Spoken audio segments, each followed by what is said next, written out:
In a quiet suburban home, laughter echoed through bright hallways. A young mother watched her baby play, surrounded by toys and light. Their loyal German shepherd, Max, was never far from the baby's side. He had been the family's protector since the day the child was born, but lately, something strange had begun to happen. Every time the baby crawled, Max would push him gently to the floor. At first, the mother laughed. It looked like playful teasing, but soon she noticed the pattern was too consistent to ignore. No matter where the baby went, the dog would stop him. Every time, the joy in the room slowly turned into uneasy confusion. "Why does he keep doing this?" she whispered one afternoon. The baby would try to crawl toward the door. Max blocked him again. Sometimes he'd growl softly, not in anger, but in warning. It didn't make sense. He had always been so gentle, so kind, and yet now there was fear in his eyes whenever the baby moved. That night, while putting her child to sleep, the mother felt torn. Was the dog being overprotective, or was something terribly wrong? Her husband brushed it off with a smile. It's just how dogs play, but her instincts wouldn't rest. Something inside whispered, no. She decided to find the truth, once and for all. When morning came, she installed a small camera near the nursery. Hidden among the toys, it faced the crib and the door quietly. Hours passed. The house stayed calm, silent and ordinary until one afternoon, a sound from the monitor made her freeze. She rushed to the screen, and what she saw changed everything. Her hands trembled, eyes wide in disbelief. Tears welled up as the truth unraveled before her. The reason Max had been pushing her baby down was far more shocking and heartbreaking than she ever imagined. The morning sun filled the nursery with warmth and innocence. Max sat beside the crib, his ears twitching at every small sound. The baby's giggles echoed, but Max's eyes never left the door. When the child crawled forward, Max nudged him back gently. It looked harmless, almost like a game between best friends.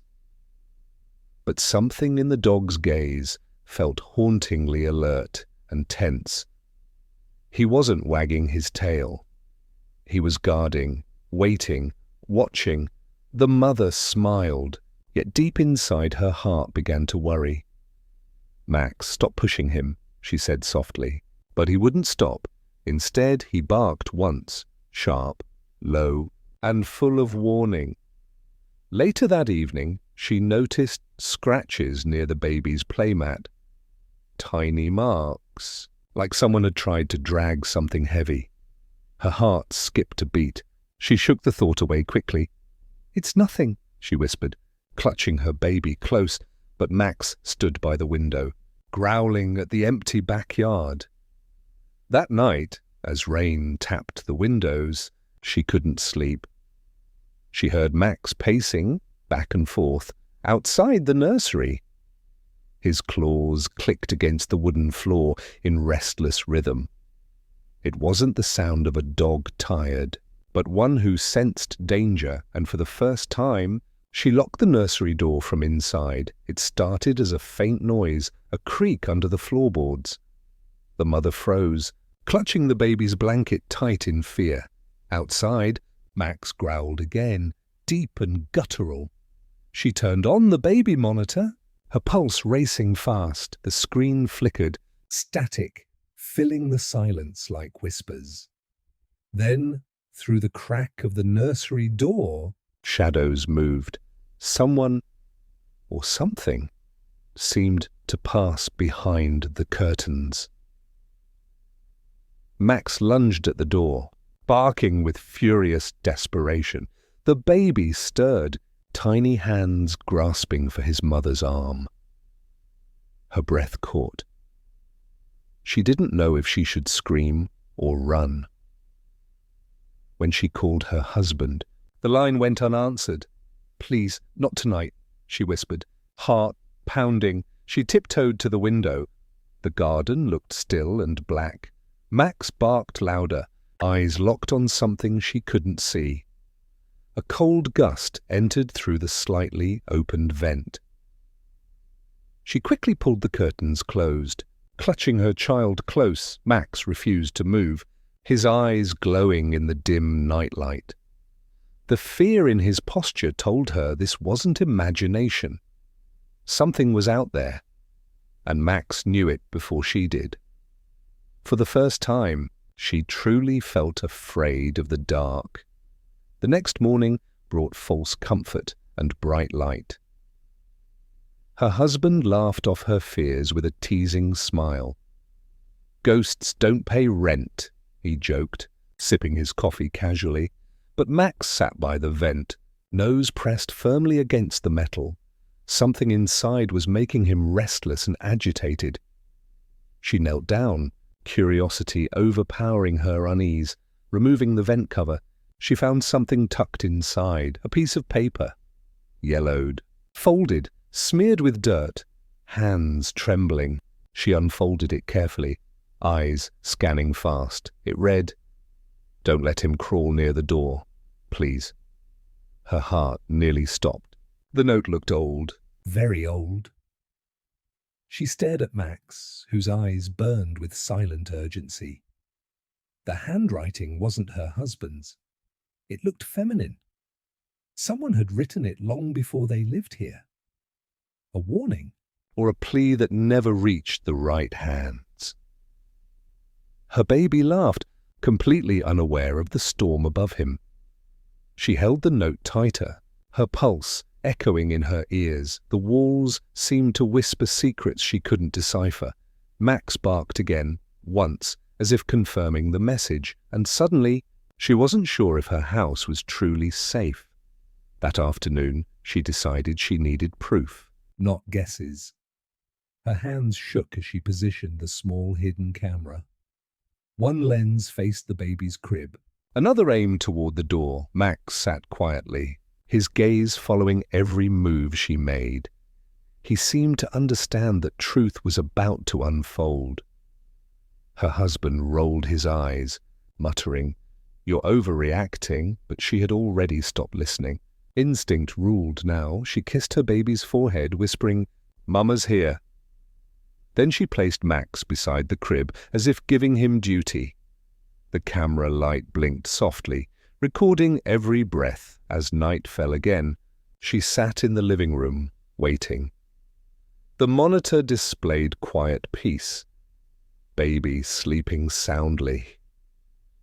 Her eyelids grew heavy, exhaustion blurring her focus. Then, around 2 a.m., Max started barking from the nursery. She jolted awake, staring at the live feed in horror.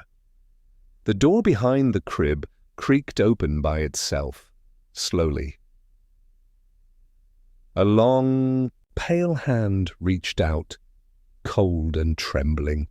Max leapt, teeth bared, barking at something unseen. The image glitched. Static filled the screen once again. And then the baby's cry pierced the silence like glass shattering. Morning came, but she couldn't erase the images from her mind. Her husband dismissed it. Bad lighting, that's all. But she knew what she saw wasn't a trick of light. The camera had captured movement no human could explain. She sat trembling, replaying every second in slow motion.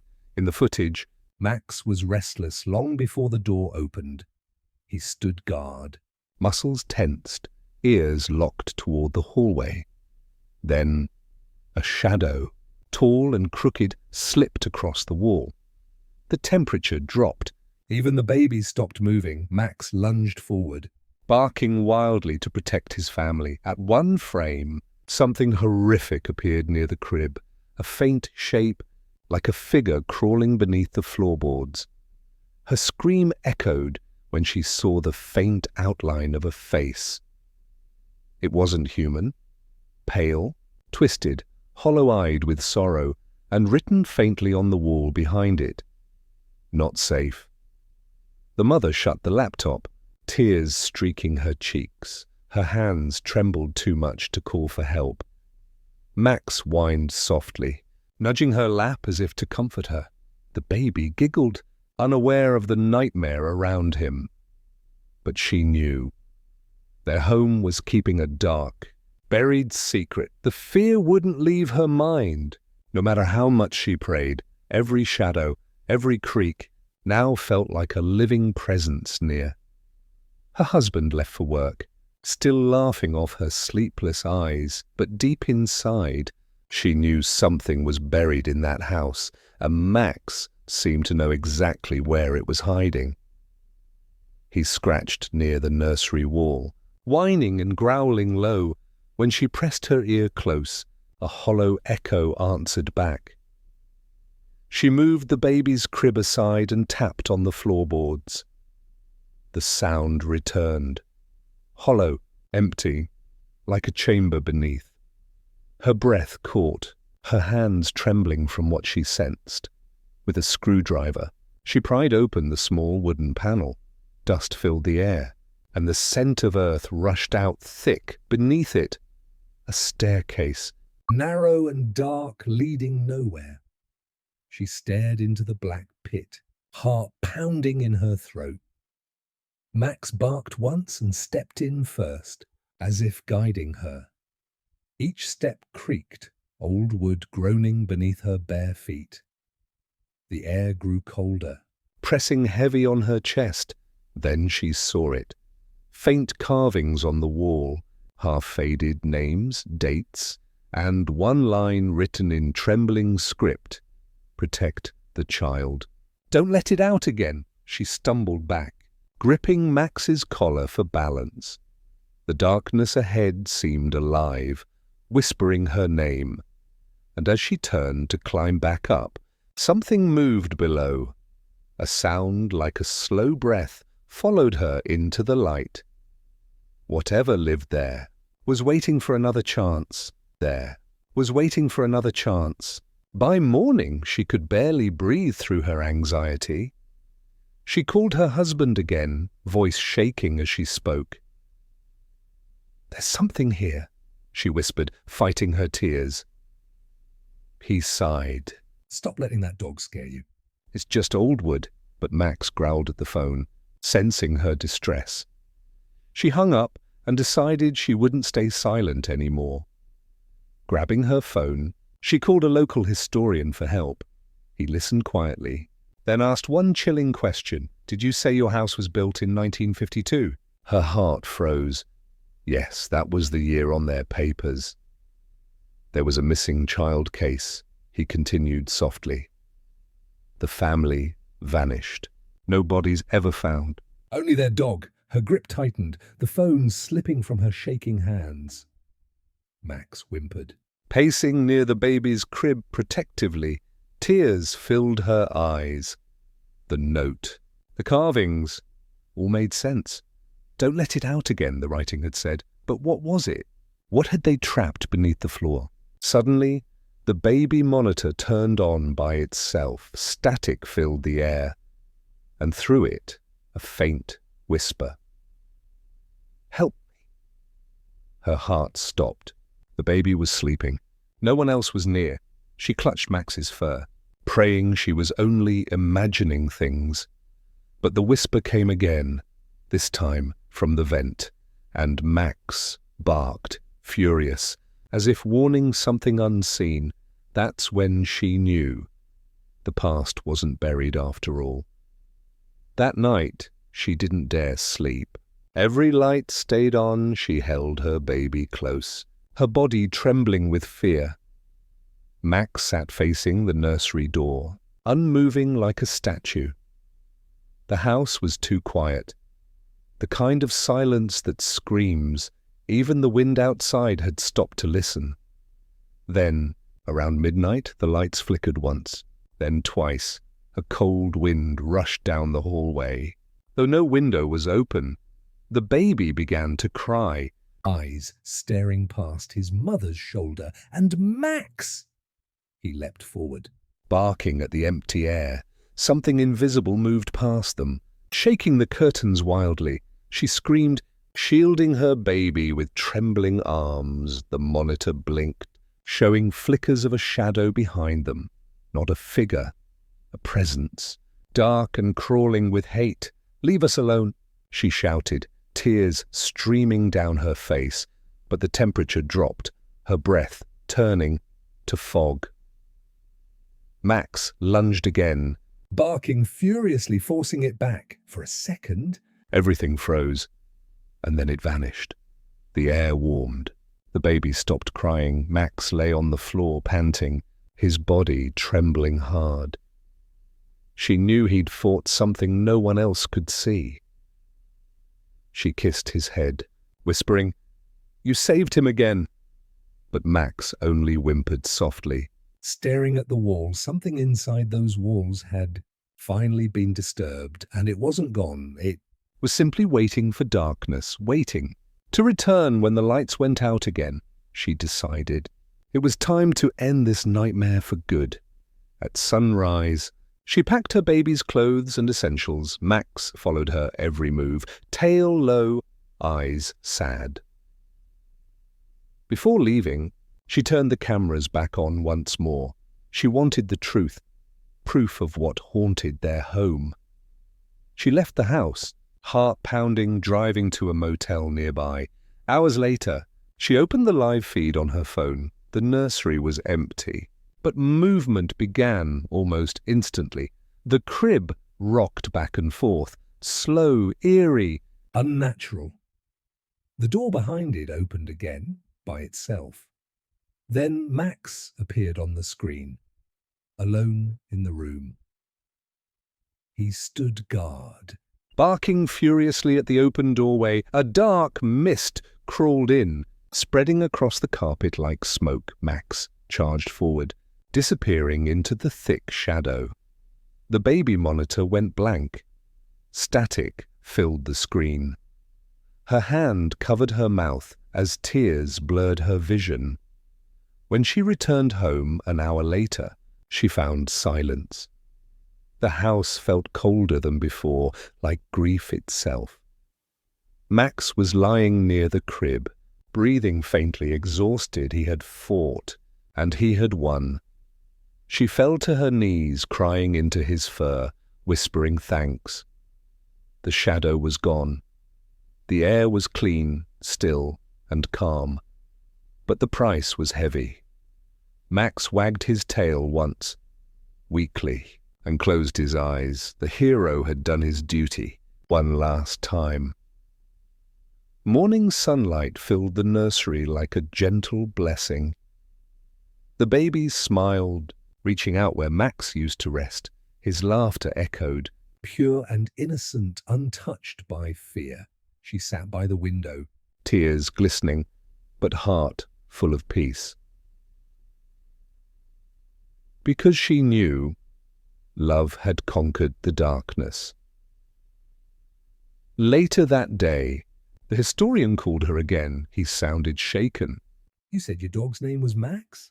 "Yes," she whispered, clutching the pendant he used to wear.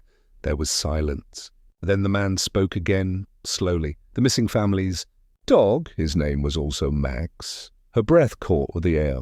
Around her felt suddenly divine. She looked toward the empty rug where he once slept, and for a moment she saw him, bright, glowing, watching. A guardian soul reborn, sent to protect her child once more. She smiled through tears, whispering, "Good boy, thank you." The baby giggled again, clapping at the air joyfully, and she felt something warm brush past her shoulder. Not fear, not cold, just love, soft as sunlight. She looked at the monitor one last time and smiled. This time the room was perfectly still and safe forever. True love needs no words. It speaks through protection and sacrifice. Sometimes the bravest hearts don't wear armor. They wag their tails. A loyal soul may leave this world, but never truly departs, because love once given with purity, lives on in every heartbeat and even in silence. A guardian spirit still watches over us. Spirit still watches over us.